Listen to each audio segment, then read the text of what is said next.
Hello, this is Maddie B. We're going to talk today about BLISSEY, the dreaded BLISSEY. It's really funny because BLISSEY is like this Pokemon that looks very cute and nice. It looks like a giant egg-shaped Pokemon. It actually carries around little eggs. And it's a Pokemon that's known for healing and being happy and nice. But the BLISSEY has been just an utter tear in gyms since Gen 2 launched in Pokemon Go. And the reason is that BLISSEY has this massive amount of hit points. And this massive health it has means that as an attacker, you are really struggling to reduce the amount of health to 0 of BLISSEY by the time the clock runs out on your attack. And so what happens is you get timed out. And so you need to be very careful. And I'd say, first of all, taking down a BLISSEY is kind of just... I think it's more doable than most people think. But it does get kind of exhausting. Like, when you run into 3 BLISSEYs, you're like, oh my gosh. And you just don't even want to do it. So we're going to talk today a little bit about strategies to take down what I would call... I used to call it a Chansey Castle. Chansey is the pre-evolution of a BLISSEY. But now it's the BLISSEY Castle. It's the BLISSEY Bastille. And it's probably one of the most toughest things to take down. So my first overall strategy for taking down a BLISSEY Castle is that I look at the gym. And if there's other Pokemon beneath that gym, I will try to take them out first. And then once I beat them, I'll just leave. I'll exit battle, then go back in, beat them again. And I kind of will avoid the battle with the BLISSEY. When I attack a BLISSEY, I kind of like to be set up to attack the BLISSEY. And it's not, for me, it's not a very good thing to attack with, your 4th or 5th Pokemon. You have to really plan ahead to do that. I just don't. I take out the other Pokemon first, then go in. Another thing to do that will really help you take on a BLISSEY Castle is just more people. If you can coordinate attacks or find other people around you, which is sometimes possible, sometimes not. Pokemon Go is really popular again right now. Will it be that popular again 2 months from now? I don't know. Hopefully you can meet some friends that play it that are in your same team, and you can kind of coordinate attacks.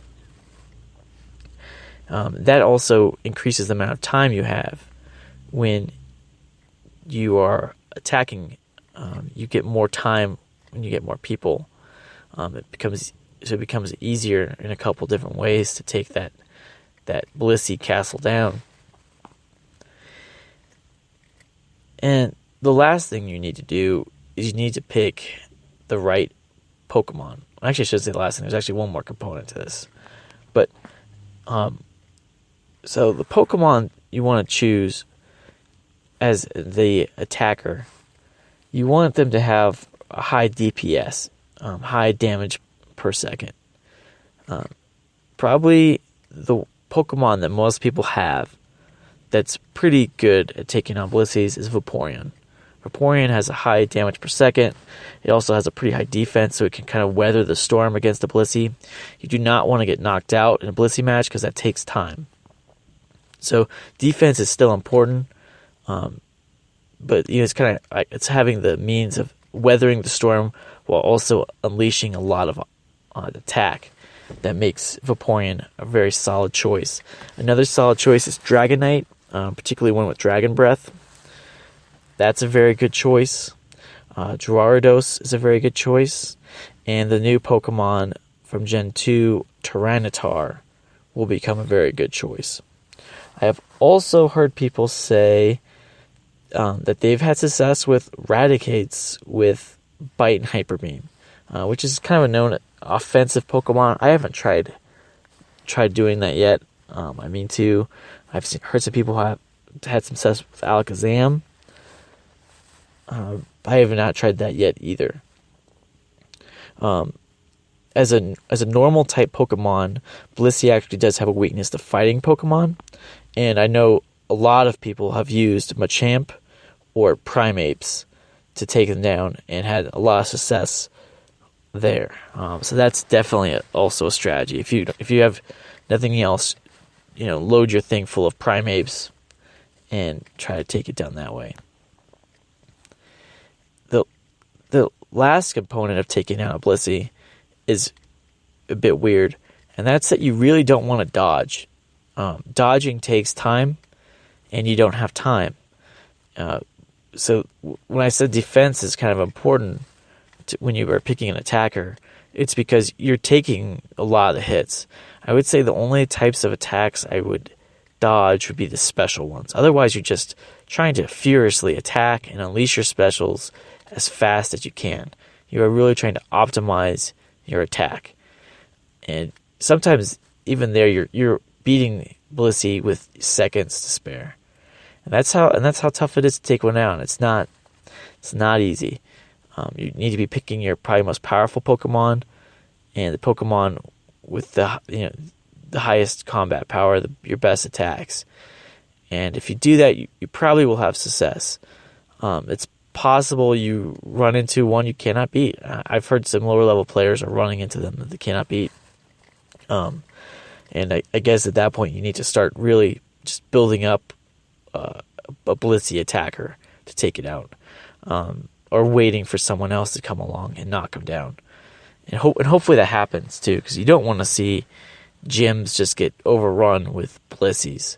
And I've seen some examples of that even in my own neighborhood, and certainly around town. I've actually amazed how many Blisseys there are. I think the Valentine's Day event, increased the amount of Blisseys by just a ton. I mean, I saw some Chanseys, but man, the amount of Blisseys I'm seeing just a couple weeks or a week after that Valentine's Day event is just crazy. And because that Valentine's Day event led right into this Gen 2 launch, it just seemed like tons of people caught Chanseys, and they were ready to go to evolve Blissey. So, I mean, and for now, unless Blissey gets nerfed, it's going to be a major kind of thing of how do you think about taking on these gyms. Another thought I've had as a defender, when I look at my own team's gyms and I see a Blissey there, a lot of times what I'll try to do is put my Pokemon higher than that Blissey. So if I have a Pokemon that's a little higher CP than Blissey, I put it there. And actually that keeps it safe a lot of times, because that Blissey will have to be taken out before they get to my Pokemon.